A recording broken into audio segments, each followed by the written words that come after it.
Live. Good afternoon. Okay, now you're live.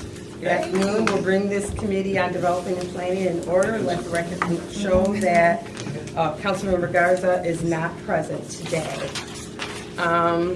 We'll have a motion, Vice Chairman Brown, on the minutes of November 15th, 2023. Make a motion to approve as is the minutes. We have a proper motion. All those in favor say aye. Aye. Opposed? Those minutes have been approved. So next on the agenda is public comment. If you are not on the agenda or not a city employee and you would like to make public comment, please come up to the table and state your name for the record, and you'll have 3 minutes to make public comment. All right, hearing and seeing none, we will go to the discussion action items. And the first one is a resolution objecting to the transfer of all unsold tax reverted properties from the Ingham County Treasurer's Office to the City of Lansing. And I'm assuming this is you or who? Hey, Barb. Hey, How you guys? doing? Good. All right, what's going on? We are, As usual. as usual, rejecting these properties so that they will go to the treasurer. And become whatever, potentially part of the land bank, potentially part of what. So we do this every year. For your knowledge, we do this every year.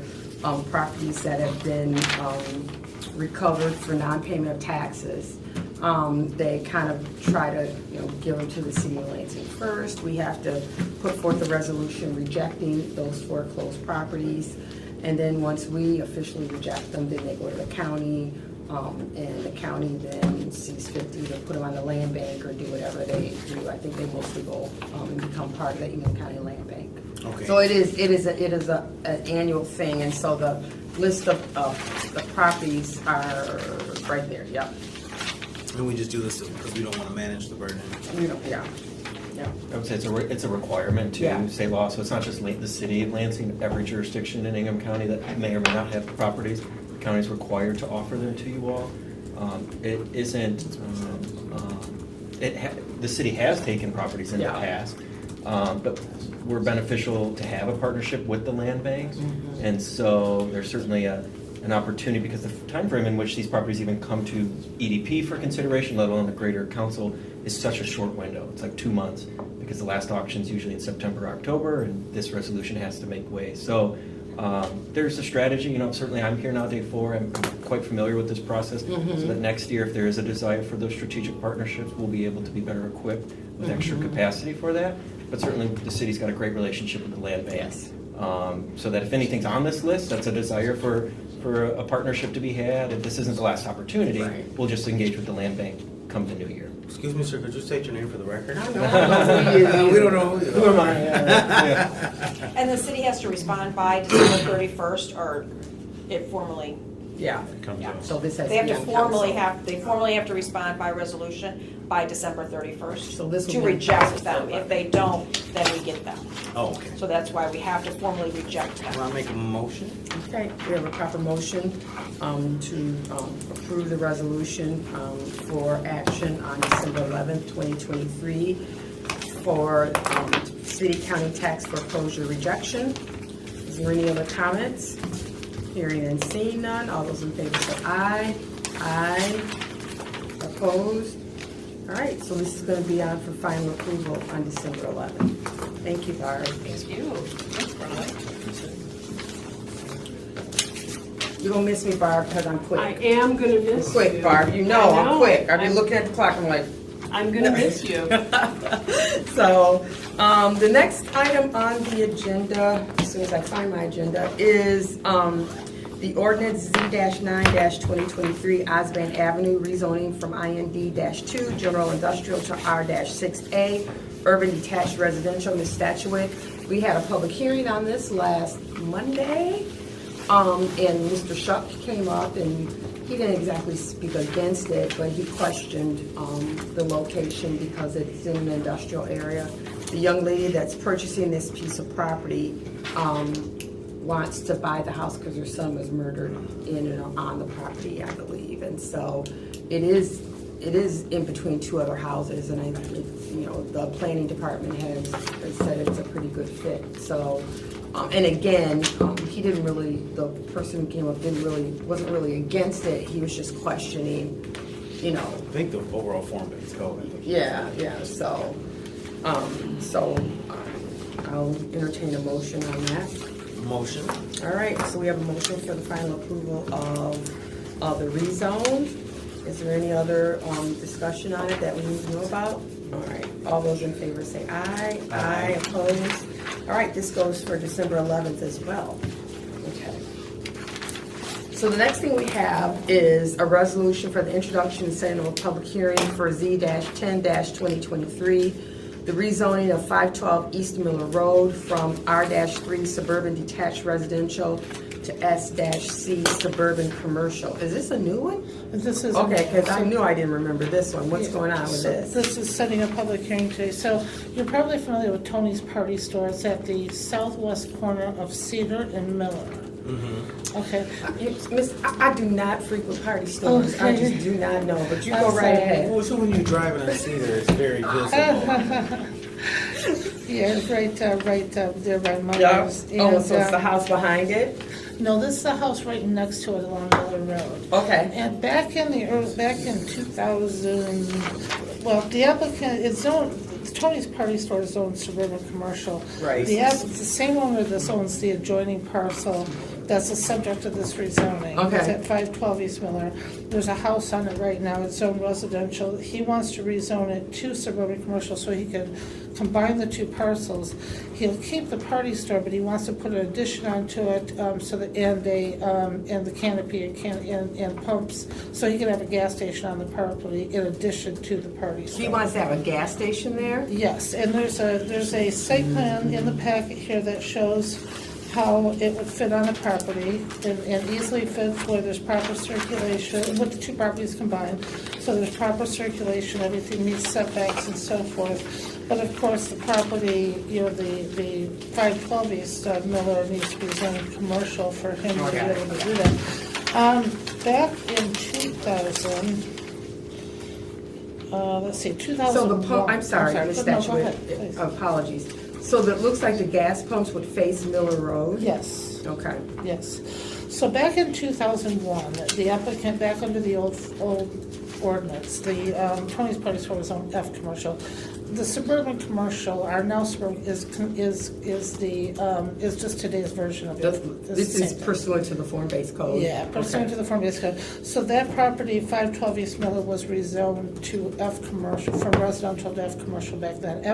That F commercial is equivalent to today's suburban commercial. It's just general highway commercial. And at that time, the applicant wanted to do it for the purpose of, again, adding on to the party store and potentially putting a gas station there. That was approved. It was It approved? was approved. So prior to the form-based code, this property was zoned commercial.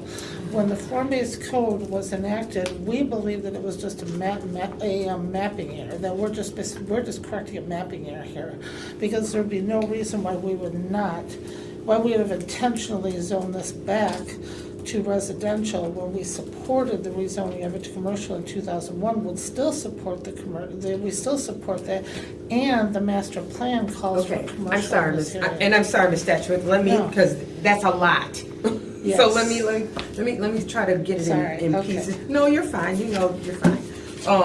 So it was initially rezoned to, the commercial zoning that the party store was, right? In 2001. So when was it rezoned back to residential?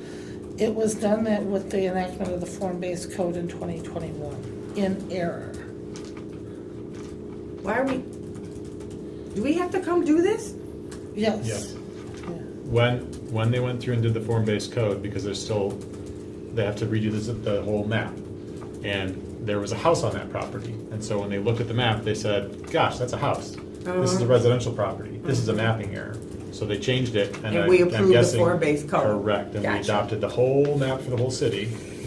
And I'm guessing that even institutional knowledge as great as Sue's probably did not recall that in 2001 it got rezoned to commercial, because that's Right. 20 years ago.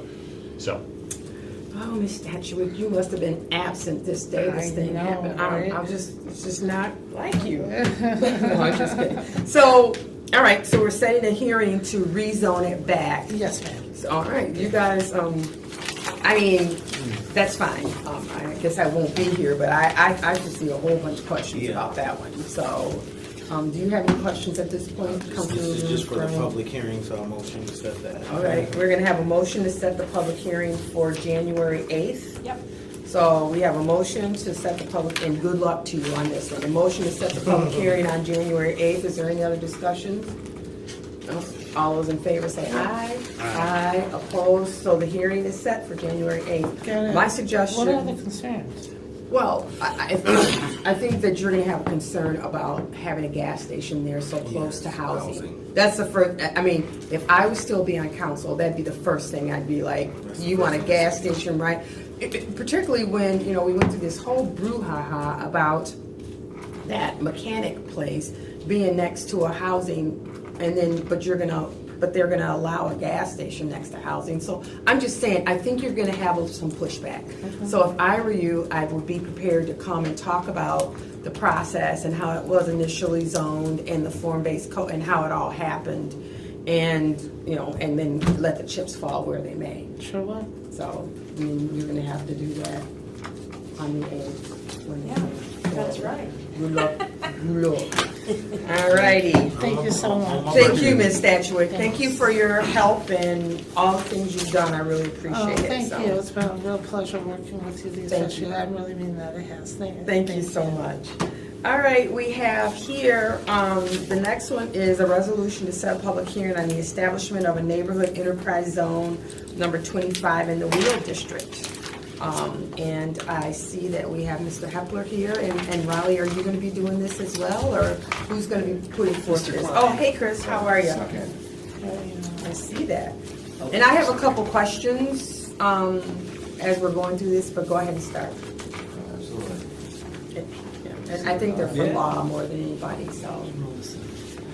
All right, so yes, Chris Klein with Lansing Economic Development Corporation, Harry Hepler, prospective developer for the prospective NEZ zone, or NEZ district, I should say. So it's been a long time since there's been any established, newly established NEZs within the city. This is number 25. The last was East Village, which was 2009. So it's been 14 years roughly since the last zone has been established. And I recall that we passed a resolution earlier this year to expand the number of acres that could be in a NEZ. Correct. To make it more current with The state. The state yeah. statute, correct. So there is, the act that underpins this is from 1992, I believe. In the mid-90s, there was an ordinance, earlier mid-90s, Ray, correct me if... Doing right so far. All right. An ordinance established by the city of Lansing. It followed that initial statute, but that has changed considerably over the years. So one of that, initially that 1% of acreage, that changed to 15%. So you're correct. The last, the ordinance change that we had the other month was to hit the statutory norm, the 15%. Okay. So, and we're still very much beneath that, even with the establishment Okay. of a new zone. So essentially, this will allow for multiple types of abatements.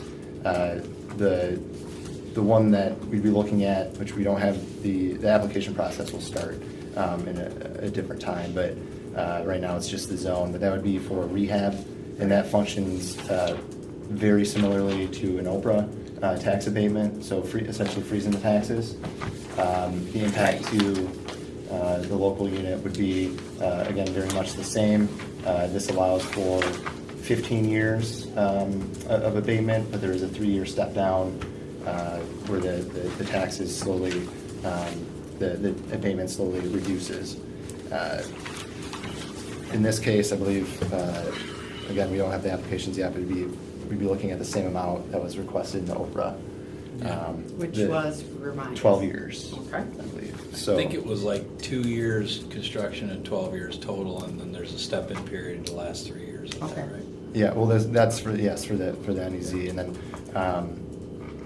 so that's the rehab. The main difference is it allows for abatement of state and school taxes, so there wouldn't be any additional impact to the local taxes, to city taxes, rather than be on the state side. So it does allow for additional benefit to the developer, which in this case, with I think when that was originally formulated, that was several years ago, costs have increased substantially, as well as adding, I think, nice new amenities, especially around sustainability with the project. So being able to absorb those costs within the development, the NEZ is the better route. There are other types, and there's the new facility, the rehab facility, which I just reviewed, and then the homestead facility. And so those each have different calculations. So they're not abatements. The new facility, I believe, is state average mills is what that calculates off of. Half of state average mills for the new facility, and then the homestead, which we haven't seen much of any activity of because of the Matthew Gas law. That is 1/2 of the local taxes. So, but there, and again, if we ever receive any of those, we'll go deeper dives into that, especially with the certificates and doing the calculations. But we've only really seen new and rehab facilities as part of past NEZs.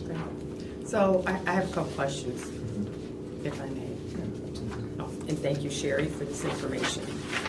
So the one is, I drive down there and I see that you do a lot of work down there, so I really appreciate that. I was a little shocked. I was like, I usually see that, like, those houses right up there, and I kind of lost my bearing for a minute because they're gone. But one of the things about the NEZ, Act 147 of 1992 is,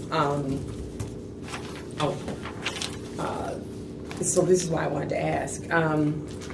It talks about beginning June 1st, 2023, in addition to all the other requirements under this act. Let's see. The designation encourages compact development, and the neighborhood enterprise zone contains 5 or more existing residential units per acre at the time of the designation. Is that? So that tripped us up as well. Yeah. It does not. It does not apply to the city of Lansing. So you're looking at, hold on, 207.773 sub 7. Sub 7I. Sure. AI. But, right, beginning in June 1 of 2023. In addition to all the requirements under this act, both of the following apply to a city, township, or village that became a local governmental unit pursuant to the Amendatory Act that added this subsection. So then I had to go and look up, okay, what Amendatory Act created this subsection? I love it when I have to make you work. And that is, I love having already done the work before you ask the question. And that was Act 238 of 2022, was the Amendatory Act. It took effect in end of March of 2023. And what that did is it said, okay, no longer, the city qualifies for neighborhood enterprise zones because we are a qualified local governmental unit under the OPRA Act, Obsolete Property Rehabilitation Act. We fall under that qualification, so we can do NEZs. Oh, okay. The state likes the NEZ program so much, apparently, that they would like townships and villages and other entities that are not otherwise qualified under the OPRA Act to have a route for qualification for neighborhood enterprise zones. Okay. And so they added sections that said, okay, you guys get to do this stuff too, as long as these things fit. And then if you are one of those villages, townships, or cities that are not otherwise qualified under the OPRA Act, you have to do all this stuff. So that's a section, there's a bunch of, this is one of those statutes that had a pretty clear vision, and then they made some changes, and then they made some changes, and now we're at like the Swiss cheese step. It's a very Okay. interesting statute to read. Yes. So then my next question is 207-781, Okay. number 4. So it talks about a facility failing to make payments. Do we put that type of stuff in our, does that, first of all, does that apply to the city of Lansing? Because you could tell me it doesn't apply. But it says the owner of the facility fails to make the annual payment of neighborhood enterprise zone tax and the ad valorem property tax. The qualified assessing authority by order shall revoke their certificate. So my question with that is that something that needs to be put in the ordinance, or is there another separate agreement that you guys have with the developer that this kind of language is in there so that protects the city of Lansing and it protects the developer as well? Hold on one second. I'm trying to find the exact section that you're referring to. You're looking at 781 sub 2? Sub 4. Sub 4, thank you. Because annual payment, neighborhood resident tax, and the property tax.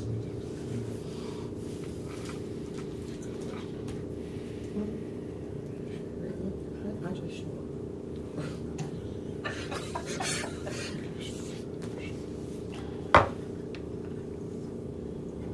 Oh, I remember this. Okay, see how you smile? See, I'd love to do that. I just make him smile, whether it's in frustration or anger. There's a smile there. That's good. So my question is there a separate agreement that codifies this, or we just? No, it's a function of, so this is a function of state law.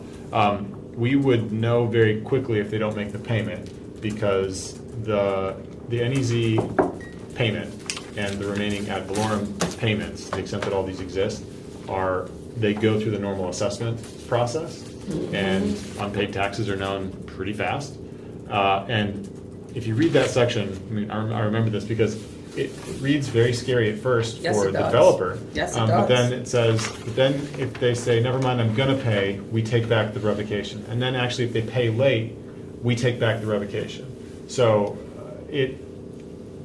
essentially, it's not dissimilar to someone who is delinquent on their taxes. It goes over to the county, and then they pay their taxes, and then they come out of foreclosure process. It's kind of like that.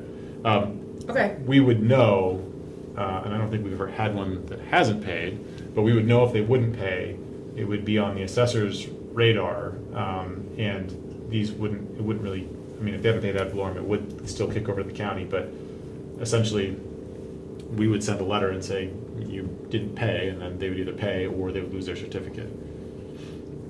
But there's not a second agreement that needs to. And a Be kind in of a belt place. suspender, I mean, the finance company would be tracking those taxes Well, too. that's also true. And they would never let those taxes go to foreclosure. This is the one this is for. There's a lot of gates to get through to get to that We point. used to have this stuff. I believe the city would be made whole. But County. county, not as the NEZ payment. And we did Like revoke a certificate. couple for bad Yeah, taxes. okay. Oh, So did my, we? Okay. yep, my final question Sure. is, in the past, we've added certain language to the resolutions, namely 207-774 sub 9 and 10. Do we know why we're not adding that language for this one? And that's it. That's all the questions I have. Very simple, easy peasy, lemon squeezy.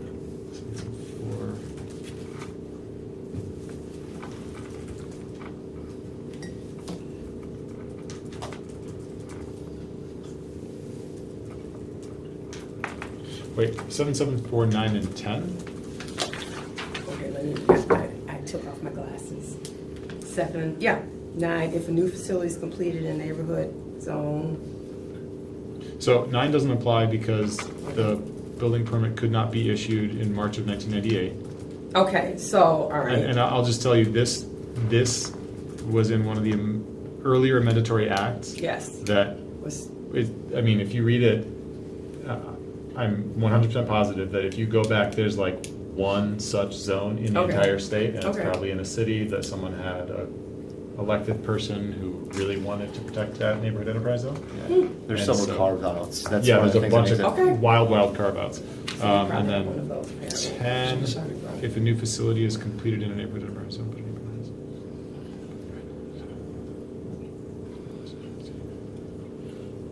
don't know that we've had a section to which this refers, except that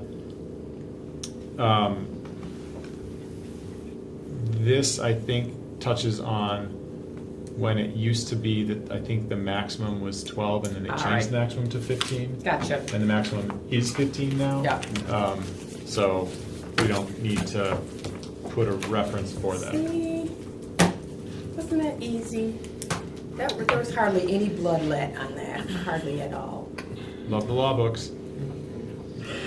All right, Motion, to set a public hearing. we have a proper motion to set the public hearing for January 8th, 2024. All those in favor say aye. Aye. Aye, opposed. All right, the public hearing is set, guys. It's been a pleasure. Thank you for helping me out and putting up with my nonsense, so I appreciate it. We love it. All right, is there any other business before this committee? We are adjourned. O'Reilly. I'll have been out here in the past for 5